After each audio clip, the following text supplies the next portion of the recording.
Welcome, welcome, welcome to Truth Talks TV.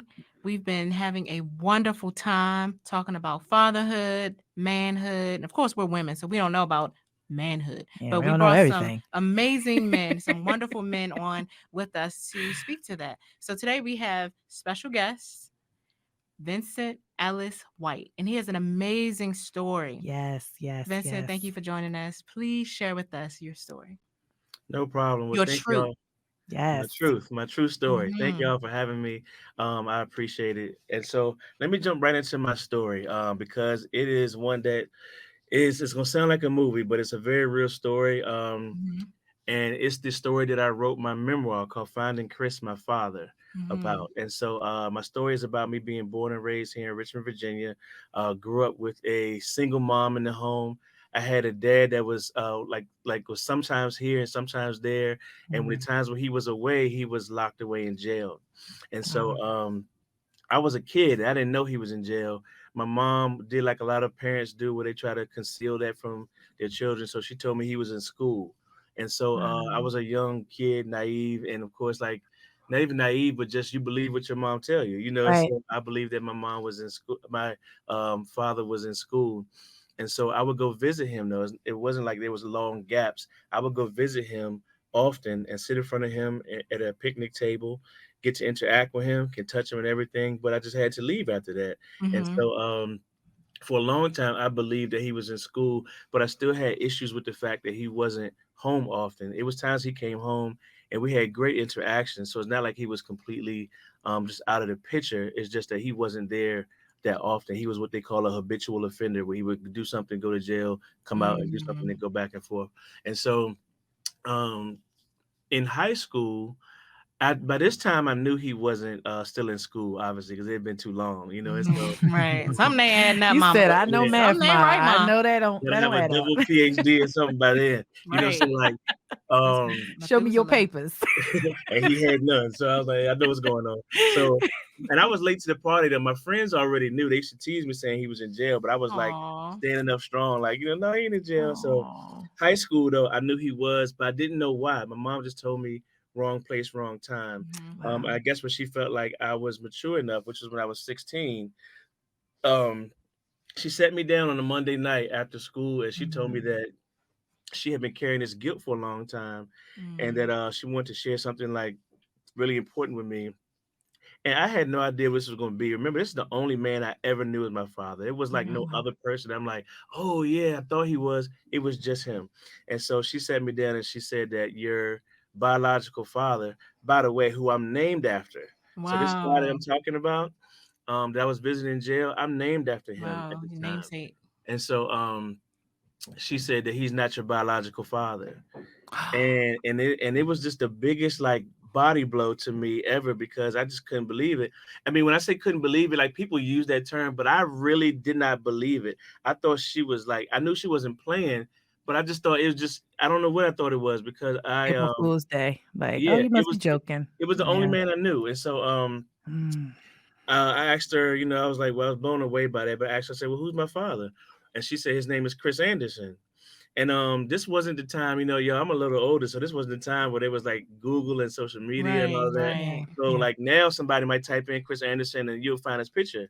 But Mhm. they didn't have that. And so all I knew was a name. I didn't know what he looked like. She didn't say I had like aunties or siblings or anything. And so we talked about it. She more so wanted to process through like what grief and loss I may be Mhm. dealing with. But she didn't give me any additional information. Over time, she gave me bits and pieces. And so from 16 on through, Mm. I would see the name Chris Anderson everywhere, but Mm. I didn't never know what he looked like. And I always would like get a hope, a glimmer of hope, like maybe that's him type thing. And Aw. then went on through high school, and through undergrad and even through my master's program. I mean, so it went that long. And I talk to a lot of kids and a lot of teachers and things. Talk about wearing masks, and the Mhm. reason why I talk about that is because in high school I had to wear masks. Like I had to wear masks even before finding this out. When I had Mhm. a incarcerated father, I didn't want people to tease me about that, Right. and I was Right. embarrassed about that, so I had to wear a mask. And so I always looked happy, like on the surface. I always looked happy. I always had the things that people wanted then, like the relationship, the girlfriend, the popularity. Mhm. But like they didn't know I had what's called now like a father wound. They didn't know I Wow. had a father wound in my heart pretty much. And even after finding that out, it was just a bigger wound. It went from the hurt of an embarrassment of having an incarcerated father to now he's not my father. And there's another guy Mhm. named that is my father, named Chris Anderson, that I don't even know what he looks like or who he is. Now I'm even more embarrassed and I'm confused and I'm mad at him because at the time I was thinking he abandoned my mom, and me and my Right. mom were like super close. I found out later as she started sharing more bits and pieces of information with me that she never told him about me. That Mhm. was a game changer for me because Wow. immediately I relinquished the anger that I had towards him, and I just wanted to meet him at that point. And me and my Mhm. mom had an issue about the fact she hid that from me. She shared her reasons why at the time, but I didn't think they were justifiable. And we had an issue too. But but it's my mom, and I was living with her, and she's taking care of me. I can't walk around the house having an issue with her. Right, Right. right. We got over that. Feed you. You gotta eat. Gotta You feed gotta you. eat. Yeah, she's taking care of me. So, Mhm. but like I said, I'm really fast forwarding the story for the Mhm. sake of time and everything. But I'm all the way in my 20s, and again, I go back to surface and mask. I still know how to wear that mask even into adulthood. Like I got my I always said I look good on paper. Like I got my bachelor's, I got my master's. I had like friends and family and had decent jobs. But when I was in college, whenever people would bring up father and like people would joke each other, when it came to me, I started getting in fights a lot. Mhm. In college, and it was only around that. And so I recognized in myself this wasn't the era where they were talking openly about mental health and like Mhm. even fatherhood and even men displaying emotion and stuff like that. And so I recognized in myself, I was like, man, why do I get mad every time somebody talks about father? It was either between the anger of my former father, um, that was incarcerated, that found out was not my biological father, who I still had a lot of anger towards because I felt like he gave me his name and I thought that was unfair, giving me his name and acting as if he was my father. Wow. Um, Mm. I had throughout the time of undergrad, I had disowned that side of the family when I found out the information because I thought I was the butt of this big joke. Yeah. I realized that none of them, well, yeah, they weren't told about it either, and so or Mm, if they did, they just kind of held it in. But I only associated with my blood, which is my mom's side, and that was looking back, obviously that was like kind of immature, but that was my 16-year-old mind at the time, and then Mhm. I just kept it going into undergrad. But a lot of people's stories in there, and that's it. Mine didn't end there. At the age of 27. I'm out of undergrad and graduate school, doing well. At this point, I don't have any hatred towards Chris Anderson at all. That's been gone. But I also didn't think I ever find him because I didn't Mhm. have mhm. any information to go on. And Mhm.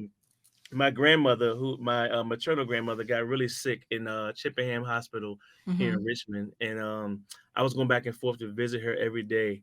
And once it got too close to Christmas time, the week before Christmas, I wasn't able to go, and my mom went in my place.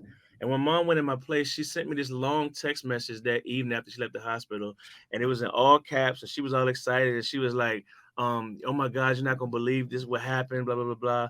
And I'm like, "Well, what happened?" And she's like, "Well, I'm gonna share it with you next week as a Christmas present." What? And so So you had to So you wait. had right, you had to I had wait to a Wow. wait, and whole so week. and I didn't know how big the news was because she kind of get excited over like everything. So I just was like, all right, Mhm. whatever. And Sounds like me. yeah, I'm like, okay, but lo and behold, like it was worthy of all those caps, when I found out. And Yes. so Wow. Christmas time came, and we're exchanging gifts and everything. Everybody's exchanging gifts, and she hands me a little journal, like a mini journal, tells me to go upstairs and get some privacy and read it. And I'm reading through the Mhm. journal, and she says, in a nutshell, pretty much, she says, "I'm so sorry for, just." Not allowing you to meet your father and the way I shared it. And I carried all this grief on me a long time. And she's like, even though I Mm. feel the Lord has forgiven me, I don't feel you forgiving me. And, Mm. I just want to be able to rectify that, but I never knew how. She said, but do you remember last week when I text you all that stuff? Um, she said, when you couldn't go to visit grandma. She's like, I went to visit grandma, and when I'm walking down the hallway, she's like, I look up and I see this man like coming in the hallway. He has scrubs on, and she's describing him like strutting in the way he's looking at everything. And so Mhm. I'm reading this. I'm like, where's she going with this story? Because remember, I forget I didn't forget about him, but figured it as a lost cause. So I Mhm. wasn't even thinking about Chris Anderson anymore. Mhm. Um, and so she said she looks up, and then she was like, I looked up, and it's Chris Anderson. And Wow. she said, when I saw him, I immediately remember I told she never told him about me. So when she saw him, she said she looked up and she said to herself that it's now or never. And she said Mhm. she grabbed his shoulder and she said, Chris, and she said he stared at her for a long time. He was like, oh yeah, Belinda. And she was like, yeah. She said, I know it's gonna sound crazy, but I had your son 27 years ago. Wow. And so I'm gonna take you back to me now. So I'm sitting there 27 years old. I dropped the book immediately. Like Mhm. I couldn't believe it. It was like, oh my God. Mm. I was like crying and everything. And I always tell people that part because the emotion was so heavy. It was like the Yeah. child in me came out Yeah. again. And Mhm. so people don't want to act hard, all that stuff. Like that's wasn't me. Like it was, I couldn't believe it. This was the man I really had been searching for since I was Right. 16 years old. Right. Right. And I just couldn't believe it. And like I picked the book back up and I read it like three more times. Mhm. And I just was like, Chris Anderson? And she just was like, remember, I still have no pictures. This is in a Mhm. journal. And so she sat him down, she told him, like kind of what happened in a nutshell, and then she showed him pictures of me and she asked him, was it okay if she shared with him with me his cell phone number on Christmas Day as a present? And he said, Wow. yeah. And so that's why she Oh, held the text message for so long. And the message wow. is so long. And so she said, and she wrote at the bottom, she said, I know it's not gonna make up for the last 27 years. She was like, but hopefully this will help you to be able to have some forgiveness, for me going forward. And if you have any that you need for him, and hopefully y'all can form a relationship and a bond. And the next page was Wow. just one thing, it was his phone number. And I Mhm. just couldn't believe it. When I Oh came out my there, like we goodness. hugged and all that type of stuff. Um, and I said, and I was like, I can call him today. She's like, yeah. And I called him up and he answered and he was at the hospital. Mhm. And he said, and he was like, hey, how you doing, man? And I just was so nervous on the phone. I didn't know what to Right. say. Right. Right. And he was like, what you doing today? And I was like, nothing. He was like, can you come down to the hospital? And I'm like, yeah, like I got my 2-year-old son with me. Is that okay? And he was like, well, if what your mom was saying is true, that's my grandson. So bring him on down. And so we Oh, Oh. came down there. I had my son, who's now 16. I had him wow. had him on my knee. We sitting in the Mhm. lobby, and I'm so nervous. I still don't know what this man looks like though. So all these guys, these black dudes is coming past. I'm looking at every one of Right. them. Right. Is that It could him? Is be that him. him? And so Wow. finally the elevator ding. I remember I turned around and when I looked, he came out there and it was and I have a really good like playback memory. Like Mhm, it Mhm. mhm, mhm. Photographic he memory. Yep. yeah, I and got it all. he came out the way that my mom described him. Like I probably didn't describe everything, but the way she described him, like his strut, everything, Mhm. he came out looking just like that. And when I looked, I saw him and I said, "That's him." I knew it. Wow. I was 100% like, "That's Mhm. him." And he came over there and it was kind of like awkward in the beginning. He just stared at me. He didn't say nothing. He started leaning in and he was looking at me, kind of squinting and like moving his head Mhm. Mhm. around. And I started laughing. And to break the ice, I said, you know I'm your son. Stop playing.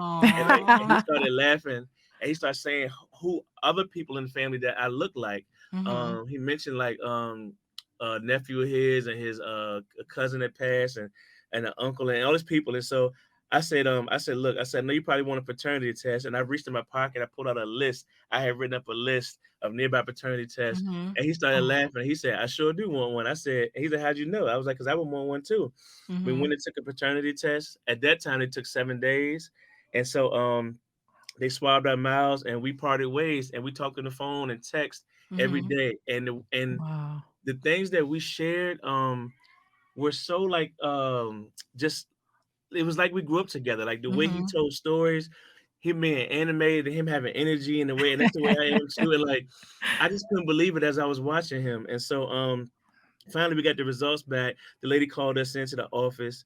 And we stood in the office and we were both nervous. And he stared at me. He was like, these results better come back because I'm starting to love you now. And I was like, oh. Yeah. And so the lady read the results and she said they were Oh 99.999%. my goodness. Wow. He gave me a big old hug, spun me around, and Oh he my took me back to gosh. his job to meet his team. And so just to Hmm. kind of fast forward the story, I met his team.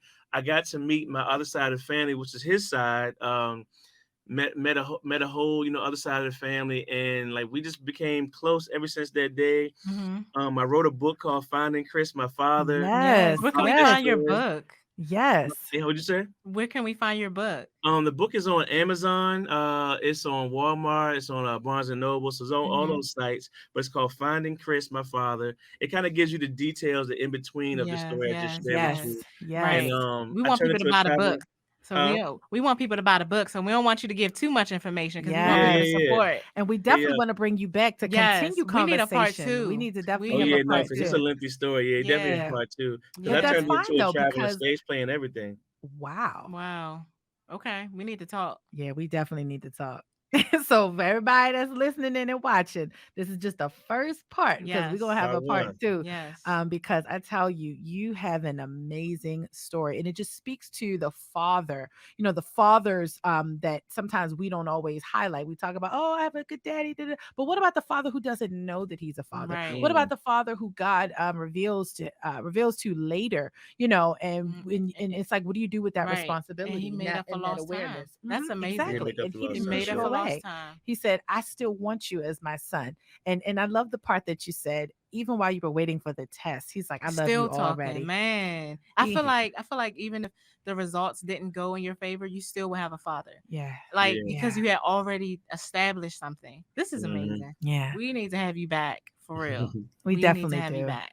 We Yeah, definitely Yes. do. anytime, anytime. Yes. So tell us Yes. one more time the name of your book, where we can find you, and then we're gonna talk about getting you back. Yes. Okay. Because we have to continue So this once again, my dialogue. name is Vincent Ellis White. You can find my book is entitled Finding Chris, My Mhm. Father. A lot of people Mhm. make the mistake of saying Finding Christ. No, we're talking about Finding Chris, My Father. Wow. And so the book is everywhere. If you Google it, you can find it anywhere. Mhm. But I know Amazon is probably the number one site. So it's on Amazon.com. It's on Awesome. Walmart. It's on Target, Barnes and Noble. So you can find it anywhere. Just Google Finding Chris, My Father, or type in the Amazon search and you'll find it. This Yes, was yes, amazing. yes. Amazing. Thank you so much for joining us. Congratulations again for finding your father, being a father, because I can tell you're a great father. And I feel like you're will be an even greater father because of what you experienced. So you're Definitely. Yeah, using and all of that's a that. whole nother segment. Trust me, And Oh coming that's up. what yeah. we're going to talk Yep. about. We're Yeah, Yes, going to definitely, sir. that's the part Yes, two. That's the sir. part two when we Yes. come back to talk Yes. about you and how this translates to you becoming a father. And we can, of course, share more details about your father as well. But yeah. we really want to kind of focus on fatherhood and Yes. how fatherhood can really affect future generations. So Hmm. Yes. I'm just so Yes. grateful. Thank you. Thank you. I'm Thank you. Thank extremely you. excited to have you back again and for Yes. us to continue our talk. Yes. Thank Thank you All you. right, so, so much. And no everybody, problem. we thank you for tuning in to True Talks TV, and we'll see you guys next week.